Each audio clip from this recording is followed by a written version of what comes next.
여러분, 지난 시간에 이어서 우리 도덕적 추론을 우리 조금 더 점검해 보는 시간을 가질게요. 그래서 단원 이름은 비판적 사고이고요. 우선 또 이 단원을 들어가기에 앞서서 비판적의 의미를 조금 점검하고 갈게요. 자, 비판이라는 말은 또 초록색 창의 힘을 빌리자면 현상이나 사물의 옳고 그름을 판단해서 밝히거나 잘못된 점을 지적함. 입니다. 이처럼 우리가 지난 시간에 배웠던 도덕적 추론 과정이 옳았는가 글렀는가를 한번 점검해보고 잘못된 점을 살펴보는 과정이 비판적 사고라고 할 수 있겠죠. 자, 그러면 비판적 사고의 구체적인 의미를 살펴보도록 하고요. 이게 도대체 왜 중요한가를 오늘 또 살펴보도록 할게요. 그리고 이 비판적 사고를 하는 다양한 방법들을 통해서 올바른 도덕 판단을 내릴 수 있는 과정을 거쳐보도록 하겠습니다. 자, 우리 책 교과서 98쪽을 보면 우리가 다양한 문제 상황에 맞닥뜨리게 되는데 우리가 내렸던 판단이 과연 옳았는지 글렀는지를 점검해보는 그런 과정도 필요하겠죠. 즉 도덕적 추론 과정에서 그런 점검하는 단계가 비판적 사고입니다. 도덕적 추론 과정에서 제시된 근거가 신뢰할 만한지 문제는 없었는지 검토하는 과정이 필요한데 여기에서 근거라는 것은 지난 시간에 이야기했던 것처럼 도덕 원리랑 사실 판단 두 가지가 있겠죠. 자, 그러면 오늘 감이 오죠? 뭘 할지. 도덕 원리와 사실 판단을 점검하는 시간을 가지게 될 거예요. 원리, 근거가 되는 부분이 도덕 원리와 사실 판단이니까. 자, 과연 이 과정, 도덕적 추론 과정이 과연 합리적이었고 괜찮았는지 한번 생각해보고 타당했는지도 한번 점검을 해보는 시간을 가지도록 할 거고요. 자, 근데 이런 비판적 사고가 도대체 왜 중요한가를 점검을 하고 또 넘어갈게요.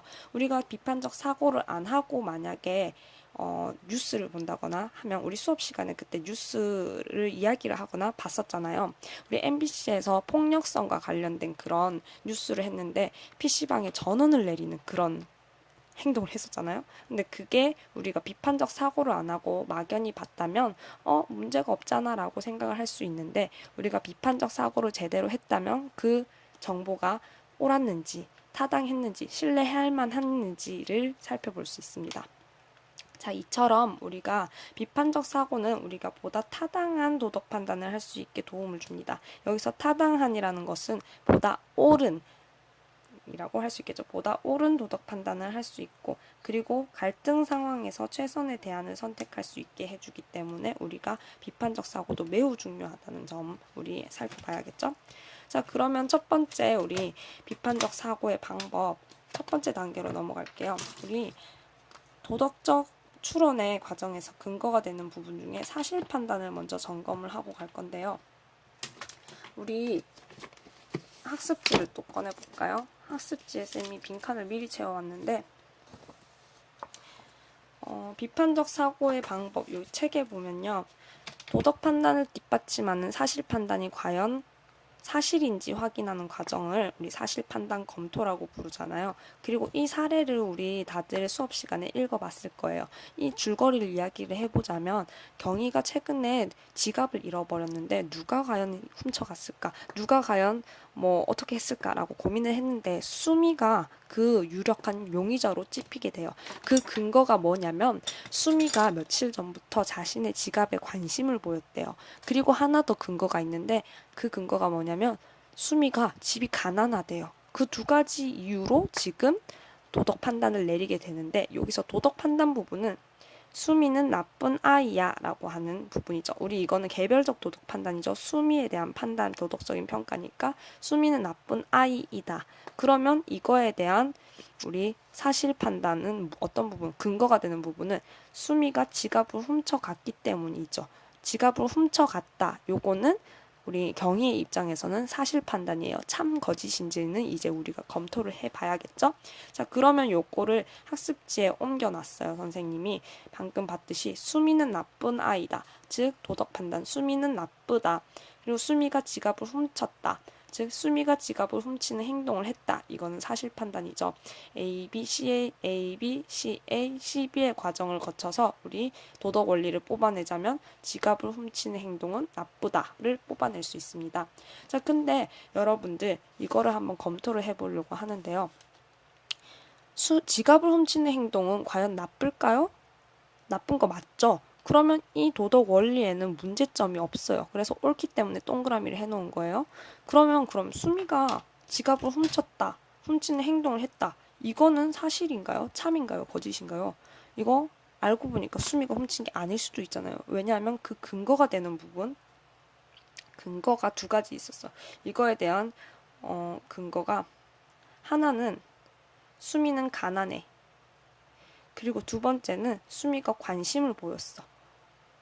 이런 부분에서 우리가 검토를 해봐야 돼요. 자, 그러면 이 근거가 되는 부분에서 한번 생각을 해볼게요. 자, 지금 일단 이 관심을 보였다. 가난했다. 그리고 근거 하나가 더 있네요. 아이들이 다 수미가 훔쳐갔을 거라고 소문이 났어요. 소문도 났어요. 자, 요런 바탕에서 한번 점검을 해볼게요. 봐봐요. 경위는 아무런 객관적인 증거도 없이 소문 추측을 바탕으로 지금 사실 판단을 성급하게 내렸잖아요. 그래서 우리 사실 판단이 제대로 되지 못했고 나아가서 도덕 판단도 제대로 되지 못했어요. 즉 사실 판단에 문제가 있어서 잘못된 도덕 판단으로 이어질 수 있었습니다. 자, 이 부분 체크를 해보시고 그러면 이거를 어떻게 검토를 해봐야 되느냐? 첫 번째 정보 원천을 평가를 해야 된다. 라는 거죠. 이 정보가 어디에서 나왔는지를 살펴봐야 하는데 첫 번째 정보는 어디서 왔느냐? 어디서 왔었지? 바로 소문에서 왔었네요. 자, 소문에서 왔었어. 그럼 이 소문은 신뢰할 만한 정보인가요? 소문은 신뢰할 만하지 못할 수도 있잖아요. 즉 우리가 신뢰하려면 신뢰할 만한 전문가나 객관적인 증거에서 비롯되어야 되는데 이건 소문이라는 것은 뜬 구름과 같은 거기 때문에 신뢰할 수가 없었겠죠. 자, 그러면 이제 또 두 번째 차원에서 점검을 해보자면 편견이나 오류가 없었는지를 검토를 해봐야 돼요. 이건 첫 번째였고 이건 두 번째죠. 편견이나 오류가 없었는지를 검토를 해봐야 되는데 살펴볼게요. 가난하면 돈을 훔쳐간다. 라는 편견을 가졌잖아요. 가난한 사람에 대한 편견을 가졌어요. 즉 친구들은 수미의 가정 형편을 이유로 훔쳐갔다는 사실 판단을 내렸죠. 즉 가난한 사람에 대한 편견에서 비롯된 내용이다. 그리고 하나 더 있죠. 이 부분. 수미가 관심을 가졌었어요. 라고 이야기를 하잖아요. 즉 관심을 가졌다는 근거로 지갑을 훔쳐갔다고 사실 판단을 내리면 그건 논리에 맞지 않는 거죠. 관심과 우리 도둑질의 연관성이 과연 있을까? 오류가 있지 않을까라는 생각을 해볼 수 있겠죠. 자, 이거 사실 판단 부분도 점검을 해보시고 넘어갈게요. 자, 이제 두 번째 도덕 원리 검토 방법에 대해서 이야기를 할 건데 도덕 원리 검토의 내용은 우리 제시된 도덕 원리가 우리가 받아들여질 만한 건지를 검토를 해보는 과정입니다. 자, 그러면 이 과정 선생님 수철이의 대화를 먼저 보도록 할게요. 일단 경태를 때렸네요. 수철이가 돈을 좀 빌려달라고 했는데 빌려주지 않아서 때렸다 라고 이야기를 하고 있네. 그러면 요거에 대한 이제 또 도덕적 추론 과정을 볼게요. 자, 그러면 수철이의 도덕적 추론은 일단 경태를 어떻게 해도 돼요? 경태를 때려도 된다. 경태를 때려도 된다. C, B. 자, C. 경태는 돈을 빌려주지 않았다. 사실이죠. 돈 안 빌려줬어요. 자, 돈을 빌려주지 않으면 때려도 된다. 때려도 된다. B. 이건 돈을 빌려주지 않으면 요거는 A. 자, 요 과정 볼게요. 경태는 돈을 안 빌려준 거 사실이죠. 이건 사실이에요. 문제 없어요. 사실 판단 검토 방법과 달리 얘는 돈을 빌려주지 않았다는 이 사실 판단에는 문제가 없는데 돈을 빌려주지 않으면 때려도 된다. 이 과정이 조금 의문이 생겨나죠. 그래서 도덕 판단도 경태를 때려도 된다. 조금 의문이 생기게 되는 겁니다. 자, 그러면 요거를 이제 또 점검을 한번 해보자면 자, 그러면 어떻게 점검을 하면 되냐? 두 가지 차원에서 검토를 할 수 있습니다. 첫 번째는 역할 교환 검사를 사용할 수 있는데요. 이거는 입장을 바꾸어 생각함으로써 도덕 원리의 타당성을 검토하는 방법이라고 할 수 있어요. 즉 이거는 역지사지의 자세랑 조금 비슷한데요. 다른 사람과 입장을 바꾸어서 생각하게 하는 거 우리 뒤에 우리 타인 존중의 방법과도 또 나오는데 그때 또 마저 얘기할게요. 자, 돈을 빌려주지 않는다고 다른 친구가 너를 때려도 괜찮니? 라는 질문으로 이런 역할 교환 검사를 할 수 있습니다. 봐봐요. 다른 친구가 너를 때려도 좋겠니? 네가 그런 입장이었다면 너도 그런 폭력을 당해도 기분이 좋겠니? 라고 이야기를 하는 부분이겠죠. 자, 그리고 두 번째로는 여기 보편화 결과 검사가 있는데요. 이거 말 그대로 그 행동이 보편적으로 다들 했을 때 생겨나는 결과에 대한 우리 생각인 거예요. 즉 모든 사람이 보편적으로 실천했을 때 나타날 수 있는 결과를 예상하는 그런 방법이라고 할 수 있겠죠. 자, 그러면 우리 그 예시로는 또 뭐가 있느냐. 수철이에게 모든 사람이 너처럼 돈을 빌려주지 않는다고 때리면 사회가 어떻게 되겠니? 이렇게 얘기를 하면 되겠죠. 여기 나와 있죠. 모든 사람이 너처럼 행동하면 사회가 어떻게 되겠니? 자, 요 앞부분은 역할 교환 검사 부분을 사용한 거고 뒷부분은 보편화 결과 검사를 사용한 부분이라고 할 수 있겠죠. 자, 그러면 이거 문제도 한번 풀어봐야겠죠. 자, 태양아 뭐 이런 얘기를 하는데 태양이의 도덕적 추론 과정을 한번 살펴보도록 할게요. 자, 태양이는 일단 쭉 읽어보니까 쩔뚝거리니까 절름발이라고 얘기했잖아. 뭐 다리 다친 성재 그냥 놀려도 되지 라고 이야기를 하면 되는 부분이에요. 태양이의 그러면 도덕적 추론은 태양이는 성재를 놀려도 된다라는 도덕 판단을 내렸죠. 그 근거는 왜냐하면 다리를 다쳤기 때문이죠.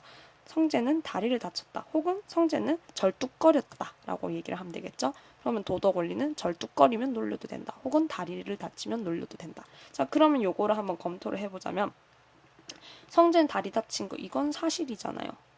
그런데 다리 다치면 놀려도 된다? 이거는 조금 이상하죠. 그러면 요거는 어떤 방법을 사용하면 조금 적절할까? 바로 역할 교환 검사를 사용하면 조금 더 적합하겠죠. 상대방의 입장에서 생각해보게 하는 그런 자세. 네가 다쳤을 때 너를 절름발이라고 놀리면 기분이 좋겠니? 너도 성재처럼 기분 나쁘지 않겠어? 네가 그 입장이 되어봐 라고 설명을 한다면 우리가 요거는 역할 교환 검사의 역할 교환 검사법을 사용해서 도덕 원리를 검토한 방식이라고 할 수 있겠죠. 자, 그러면 이거 옆에 있는 이 부분도 한번 볼게요. 자, 지연이의 우리 도덕 판단에 대한 근거들을 살펴볼 건데 지연이는 일단 자기 행동이 옳다고 봐요. 길거리에 쓰레기를 버리는 행동을.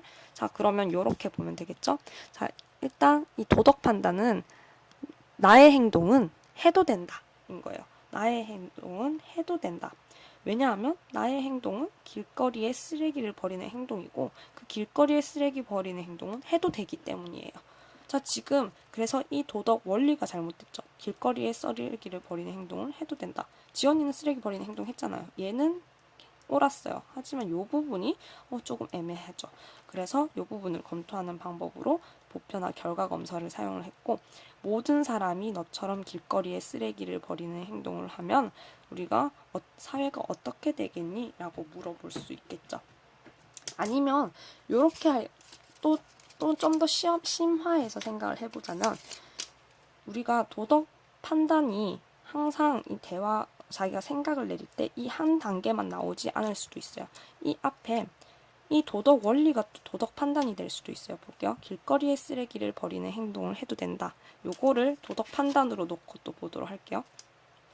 자, 길거리에 쓰레기를 버리는 행동을 해도 된다의 근거를 또 제시를 해볼 수 있어요. 왜냐하면 길거리에 쓰레기를 버리는 행동은 큰 문제가 되지 않는다라고 이야기를 아까 했잖아요. 큰 문제가 되지 않아.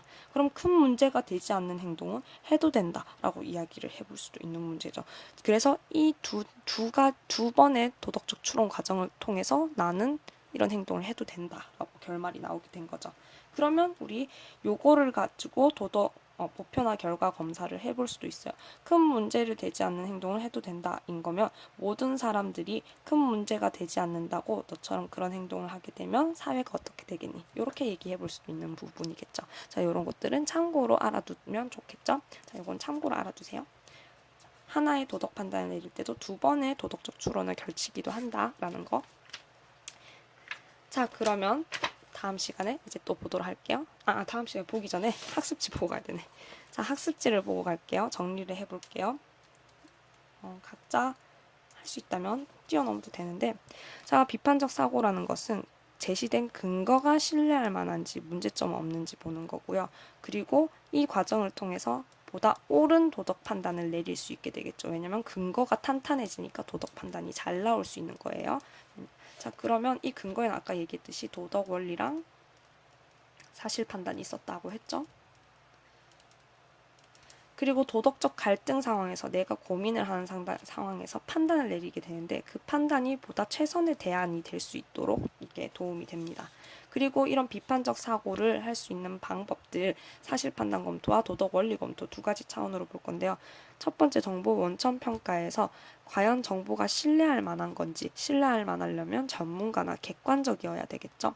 자, 그리고 두 번째로 편견은 또 없었는지, 아까 수미의 경우에는 내가 그 사실 판단이 공정하지 못했잖아요. 가난한 사람에 대한 편견이 있었어요. 가난한 사람에 대한 편협한 생각, 한쪽으로 치우쳐진 생각이 있었죠. 즉, 이 사람을 공정하게 대우하지 않고 차별했죠. 가난한 사람을 차별한 내용이기 때문에 공정하지 못했었고요. 그리고 이건 합리적이지 못한 거죠. 옳지 못하고 합당한 근거가 없는 내용이었어요. 그리고 논리에 맞지 않는 오류이기도 했죠. 예를 들면 우리가 관심을 보였다라는 그런 주장을 바탕으로 우리 지갑을 훔쳤다라고 이걸 끄집어냈다는 것은 오류죠. 잘못된 우리 과정이라고 볼 수 있기 때문에 우리가 사실 판단 검토를 통해서 걸러낼 수 있었죠. 그리고 도덕 원리 검토에서는 두 가지 차원이 있었는데 역할 교환 검사와 보편화 결과 검사였어요. 말 그대로 역할을 바꾸어 보는 거고요. 입장을 바꾸어 생각하는 우리 역지사지의 자세와 비슷했다.